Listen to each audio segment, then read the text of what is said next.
Bismillahirrahmanirrahim. Assalamualaikum warahmatullahi wabarakatuh dan salam sejahtera. Kami dari Kumpulan 4 akan membentangkan projek kami yang bertajuk Ketidakpatuhan Masyarakat Terhadap Perintah Kawalan Pergerakan di Malaysia. Okey, pada 16 Mac 2020, Kerajaan Malaysia telah mengarahkan supaya Perintah Kawalan Pergerakan dijalankan di seluruh Malaysia. Okey, apakah itu Perintah Kawalan Pergerakan ataupun PKP? Okay, PKP ialah suatu langkah pencegahan yang dijalankan oleh Kerajaan Malaysia terhadap kes wabak coronavirus ataupun lebih dikenali dengan nama COVID-19 yang telah diisytiharkan pandemik pada 11 Mac 2020 oleh World Health Organization. Okey, namun terdapat beberapa terdapat segelintir masyarakat yang tidak bertanggungjawab dan telah melanggar Perintah Kawalan Pergerakan ini. Sebagai contoh yang kami ambil daripada Keratan Akhbar Berita Harian Online yang bertarikh 27 Mac 2020, terdapat beberapa kes ketidakpatuhan masyarakat di sebuah kawasan iaitu di Kelang, Selangor. Okey, di sana polis telah berjaya menangkap 7 orang suspek yang dipercayai telah melanggar arahan Perintah Kawalan Pergerakan ini. Okey, salah seorang daripada 7 orang tersebut ialah seorang orang kurang upaya dan juga dipercayai telah terbabit dengan kes kecurian. Okey, selain itu, beberapa orang juga telah tertangkap semasa berada di luar rumah. Namun mereka bukan sahaja berada di luar rumah tanpa sebab yang munasabah. Malah mereka juga tertangkap sedang meminum minuman keras sambil berborak bersama rakan-rakan mereka. Okey, selain itu, beberapa orang juga telah tertangkap semasa sekatan jalan raya dilakukan di sebuah kawasan iaitu di Meru, dan mereka bukan sahaja tertangkap kerana tidak mempunyai alasan yang munasabah untuk berada di luar rumah, namun mereka juga tertangkap kerana tidak berjaya untuk menunjukkan kad pengenalan diri yang sah. Menurut perspektif Islam, mencuri dan penyalahgunaan dadah adalah haram dan merupakan suatu kesalahan jenayah yang berat yang tergolong dalam kesalahan jenayah hudud. Dalam surah Al-Baqarah ayat 188, Allah melarang setiap manusia untuk memakan harta hak milik manusia yang lain. Pencuri akan dikenakan hukuman dengan hukuman potong tangan berdasarkan surah Al-Ma'idah ayat 38 yang membawa maksud pencuri lelaki dan pencuri perempuan, potonglah tangan kedua mereka sebagai balasan dengan apa yang mereka kerjakan. Manakala pengharaman dadah dikiaskan dengan pengharaman arak kerana kedua-duanya memabukkan dan menghilangkan kewarasan akal. Dalil pengharaman ini diambil dari surah Al-Ma'idah ayat 90 dan dikukuhkan lagi dengan hadis Nabi SAW. Bagi membendung kesalahan yang sama berlaku, pendekatan kerohanian perlu diambil dan dipupuk di dalam diri setiap manusia selain daripada pensyariatan hukuman yang tertentu dalam setiap kesalahan. Konsep hukuman dalam Islam bukanlah untuk menzalimi tetapi untuk memberi pengajaran kepada pesalah setimpal dengan apa yang dilakukan. Pada hari ini saya akan membentangkan tentang pandangan dan cara mengatasi jenayah mencuri dan penyalahgunaan dadah menurut agama Hindu. Pertama sekali saya ingin menyentuh tentang jenayah mencuri. Secara umumnya, mencuri didefinisikan sebagai mengambil sesuatu yang bukan haknya secara sembunyi-sembunyi tanpa pengetahuan orang lain. Dalam agama Hindu, perbuatan ini sangat dilarang kerana perbuatan ini telah melanggar etika dan moral dan kesalahan mencuri akan mendapat hukuman karma seperti yang tertulis dalam kitab Veda, di mana segala perbuatan jahat manusia akan dibalas semasa kelahiran semula. Maksudnya, menurut agama Hindu ni dia kata rohnya akan dilahirkan semula ke dalam jasad orang lain, roh orang yang buat perkara jahat ni lah. Okey, seterusnya saya ingin menyentuh tentang penyalahgunaan dadah. Agama Hindu sangat menitikberatkan penjagaan kesihatan fizikal dan mental. Oleh itu, penyalahgunaan dadah ni boleh menyebabkan kesihatan fizikal dan mental seseorang penghisap dadah terjejas dengan teruk. Dan perbuatan penyalahgunaan dadah ini sangat dilarang, dicegah kerana boleh mendatangkan kebinasaan kepada diri sendiri dan orang lain. Walaupun begitu, ini saya kongsikan sedikit ilmu lah tentang pengambilan arak menurut agama Hindu. Ada setengah fahaman mereka mengatakan pengambilan arak ni boleh berdasarkan kepada kategori berperingkat bergantung kepada cara hidup yang mereka amalkan. Contohnya, ada sesetengah penganut agama Hindu mengamalkan pengambilan arak dalam majlis-majlis besar ataupun majlis-majlis keramaian lah. Itu sedikit info lah. Okey, semua agama sangat melarang gejala sosial. Hal ini termasuklah jenayah mencuri dan penyalahgunaan dadah. Oleh itu, bagi membantras jenayah ataupun jenayah mencuri dan penyalahgunaan dadah ini daripada terus berlaku, rawatan dan pemulihan menggunakan kaedah kerohanian sangat dititik beratkan. Menurut agama Hindu, bagi sesiapa yang melanggar arahan agama, mereka perlu bertaubat dengan taubat yang sebetul-betulnya bagi mendapatkan pengampunan daripada Tuhan mereka, iaitu dengan melakukan amalan pertapaan di mana mereka pesalah ni kena bertafakur selama 15 ke 20 minit dengan membaca mantra-mantra, dan mantra ni dibaca pada sesi pagi dan sesi malam selama 15 ke 20 minit. Tujuan mereka membaca mantra tu, mereka kata bagi menghapuskan kekotoran yang ada dalam diri mereka. Okey. Baiklah, saya teruskan dengan pandangan penerangan terhadap ketidakpatuhan masyarakat terhadap Perintah Kawalan Pergerakan. Umum mengetahui bahawa Perdana Menteri Malaysia telah mengumumkan Perintah Kawalan Pergerakan atau PKP ini bagi mengawal penularan wabak COVID-19 sejak 18 Mac lagi.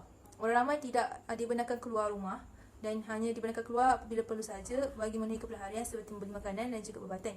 Selain itu juga, sektor-sektor ekonomi telah diarahkan tutup. Namun, pada hasil rondaan dan juga siasatan oleh pihak keselamatan, terdapat segelintir masyarakat yang masih mengingkari Perintah Kawalan Pergerakan ini.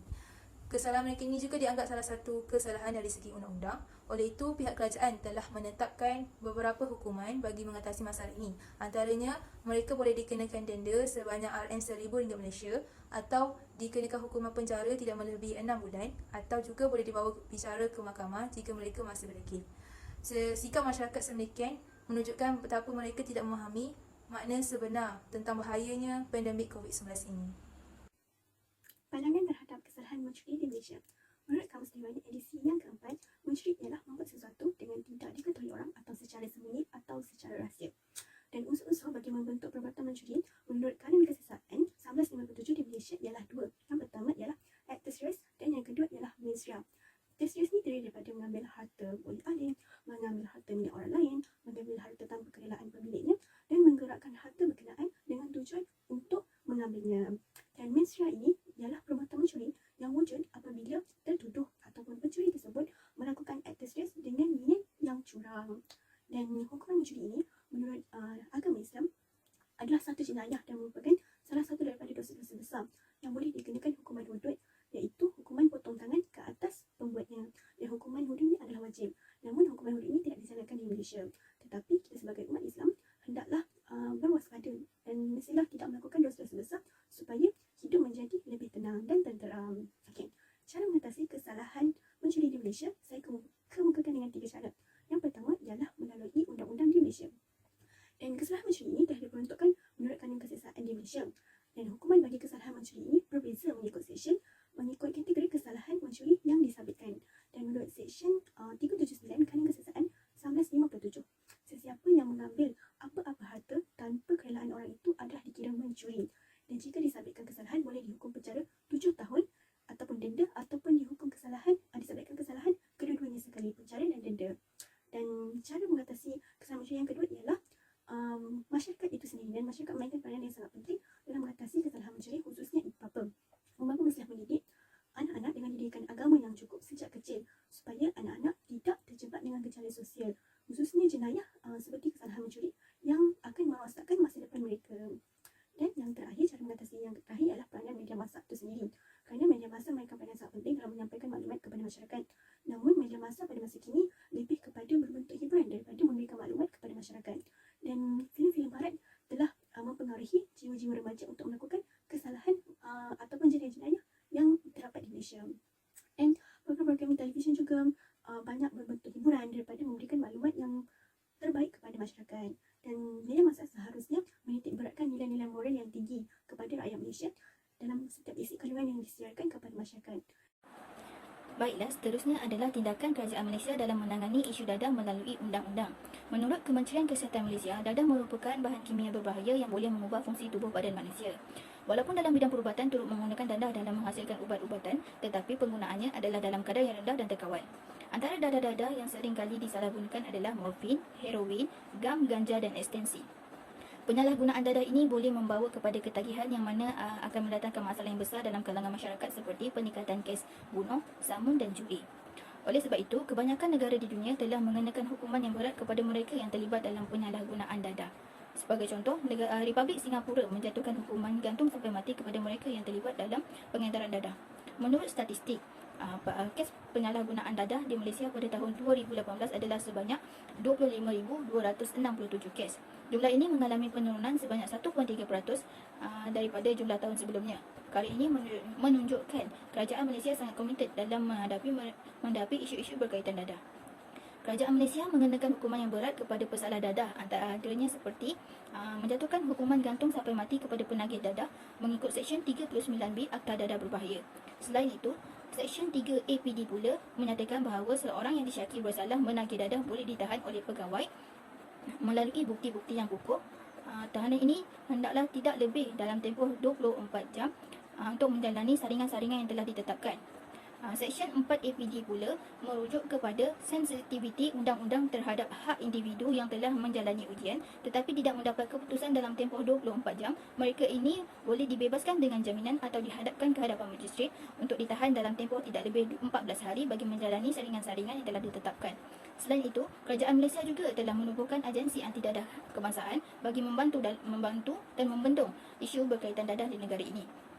Agensi ini ditubuhkan bagi melaksanakan fungsi pencegahan, rawatan, pemulihan, penguatkuasaan, penyiasatan, langkah-langkah pencegahan khas, pelujut hakkan harta dan pentadbiran mengenai kesalahan-kesalahan di bawah Akta Dadah Berbahaya 1952 dalam kurungan Akta 234, Akta Penagih Dadah, Rawatan dan Pemulihan 1983 dalam kurungan Akta 283, Akta Dadah Berbahaya, Langkah-langkah Pencegahan Khas 1985 dalam kurungan Akta 316, Akta Dadah Berbahaya, Pelujut Hakkan Harta 1988 dalam kurungan Akta 340 dan perkara-perkara yang berkaitan dengannya.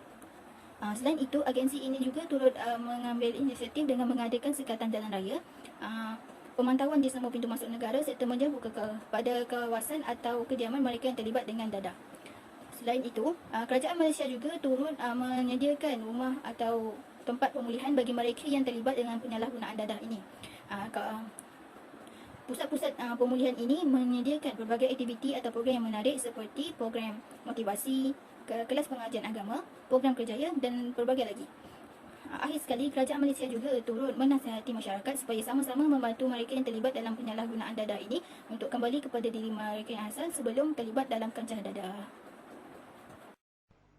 Okey, kita lihat perbandingan di antara jenayah mencuri dan penyalahgunaan dadah di antara agama Islam dan agama Hindu. Menurut agama Islam, kedua-dua jenayah ini merupakan jenayah yang sangat besar kesalahannya berdasarkan Al-Quran dan Al-Sunnah kerana ianya memberikan mudarat kepada badan dan merosakkan akal kita. Menurut agama Hindu, jika seseorang melakukan kedua-dua jenayah ini, ianya dianggap telah melanggar etika dan moral seseorang itu.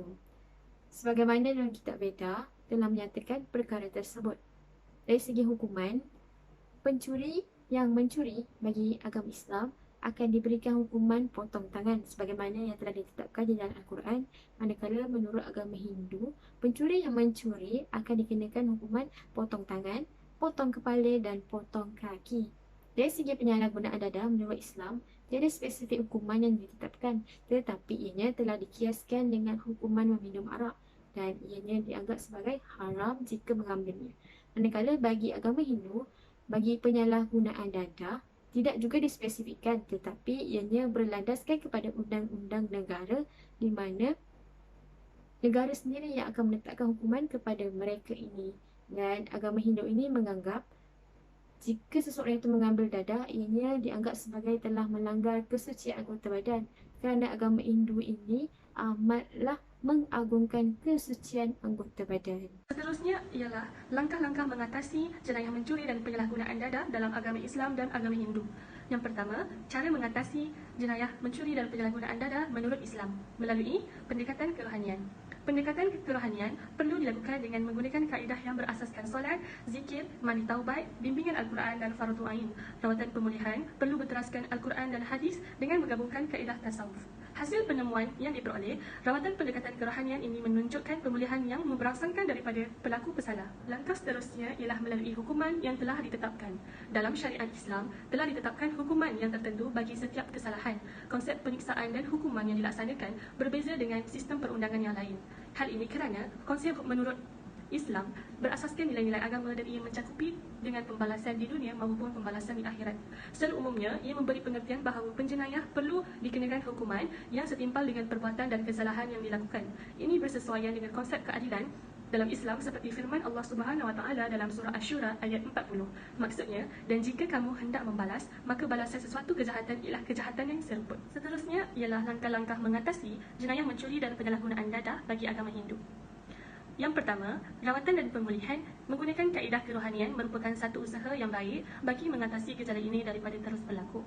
Mereka yang melanggar arahan agama perlu bertaubat dengan taubat yang sebetul-betulnya dan cinta yang mendalam terhadap Tuhan. Hal ini bagi mendapatkan pengampunan daripada Tuhan. Amalan pertapaan ataupun dikenali sebagai meditasi merupakan salah satu cara untuk mendapatkan keampunan daripada Tuhan, di mana mereka perlu bertakafur dengan membaca mantra selama 15 ke 20 minit setiap sesi pagi dan malam bagi menghapuskan kekotoran dalam diri. Mantra tersebut akan dipilih daripada kitab Veda oleh guru yang terlatih mengikut kesesuaian individu pengamalnya, dan pengamal tidak boleh mendedahkan mantra yang dianugerahkan kepada mereka dengan sesiapa. Langkah yang seterusnya ialah melakukan aktiviti berkaitan pengendalian minda dengan kerap bagi mendapatkan ketenangan dan penyatuan diri dengan Tuhan. Hal ini kerana apabila pemikiran manusia terganggu, mereka tidak akan dapat membezakan antara yang betul dan yang salah ataupun antara baik dan buruk. Oleh itu, pengawalan minda yang baik penting supaya sentiasa berada dalam keadaan yang tenang. Antara aktiviti yang boleh dilakukan ialah melakukan yoga, puja, dhyana, japa mantra, melaksanakan damardana dan bertirtayarta, iaitu mengunjungi tempat suci. Melalui aktiviti sebegini, minda yang sihat dapat dibentuk. Seseorang yang mempunyai minda yang sihat akan sentiasa bersikap positif, berdikari, penyayang dan bertanggungjawab, dan akan sentiasa menghindarkan diri daripada perkara yang tidak elok. Sebagai pengkaji, saya bersetuju dengan pandangan kedua agama, iaitu agama Islam dan agama Hindu terhadap jenayah mencuri dan penyalahgunaan dadah. Kedua-dua agama tersebut menyahut penganutnya untuk tidak melakukan perbuatan tersebut yang akan memberi kesan negatif dalam kehidupan mereka. Bukan sahaja impak negatif terhadap individu tersebut, malah ahli keluarganya juga akan mendapat malu atas perbuatan mereka. Perbuatan mereka itu akan mendorong kepada perpecahan ahli keluarga, pergaduhan, ketidakharmonian keluarga dan sebagainya.